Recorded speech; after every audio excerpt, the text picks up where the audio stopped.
We're here with Kalle Sauerland at the Wembley Arena. First of all, what have you made of the press conference today? That was nice, you know. It's always interesting to see the difference between the fighters at the first press conference when you announce a fight, and then one when you're a couple of days away. You know, so although the Frenchman said even less today, which means nothing. You know, I just don't think he wants to get in the game of words, which is advisable against George. And George is, you know, my brother said up there, he's trained very, very hard for the fight. I think he wants to put on a real show. Rabrasse is a boxer, big guy. It's going to be an interesting fight. Definitely, and you mentioned, of course, this is George's first fight since that night across the road, that brutal knockout from Kalle Sauerland. Is this time for George to maybe exercise some demons and put on a real performance for his fans?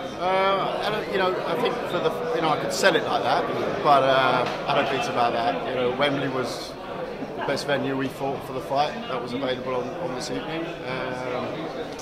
I don't think it's about exercising any demons. I think George knows where he's going. You know, he sees the punch for what it was against Kalle. Was a great punch, but I think he also looks at all the work that was done in between those rounds. You know, and for the first fight, the second fight, and he comes out, you know, with let's say, if you look where George was before that fight, those fights, and where he is now, he's on a different level. You know, and he'll take that experience with him. I remember Rob McCracken saying to me after the ring, it was the experience that was the difference. And I think you know, he's 26 years old.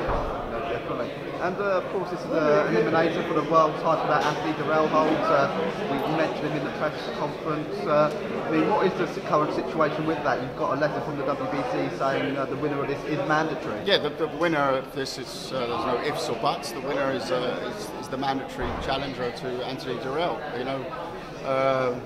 We'll go into that situation after, you know, hopefully we won the fight. And in terms of if that fight does happen, would you like to bring it over here, maybe in front of a Stamford Bridge crowd, which I know George is a massive Chelsea fan? I had a huge problem with that because I'm a Tottenham fan, but no, joking aside, Stamford Bridge would be a great venue. You know, let's get this out of the way first, right? I'm more than happy and confident to you know, try and make an offer with Dirrell and his camp to bring the fight over here, you know. But at the end of the day, he is the champion. He's sitting on a split difference of, I think, 70-30, and you know, that's obviously in the financial world. You have to look how you can come to an agreement. And as I said, you know, we've been in the game long enough. If the offer's right, we'll go over there. You know, if we can find a situation where we're comfortable, not just financially, but around the whole ongoings on around the ring, in terms of judges, officials, and stuff like that.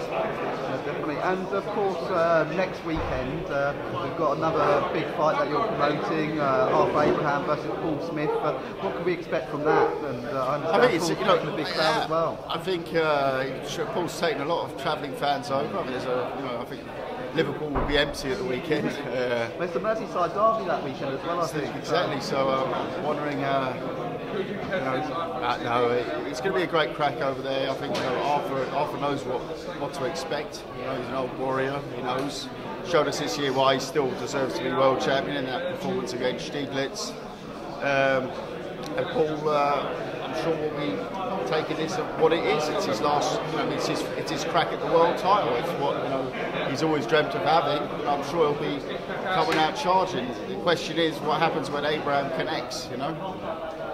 And another fight that the British public seem quite interested in is Johnny Nelson's been hyping it up a little bit. Huck Nelson. Do you think that's something we could see? What's the latest on that? Yeah, I think, you know, I think it's a great storyline. You know, I mean, you know, it's a promoter's dream storyline. You know, the sort of the guy who holds the record, defending against the guy, or basically having the chance to protect his record against the actual champion. But it's you know, it's a storyline which we're happy to talk about. You know, I think from a storyline, it's a no-brainer. You know, great fight. But of course, there's a lot of things you'd have to overcome to do that. You know, I'd have to convince Marco to take that fight on the basis of that. There's a lot of attractive fights out there with active boxers. It's a weight class where there's loads of great fights to be made.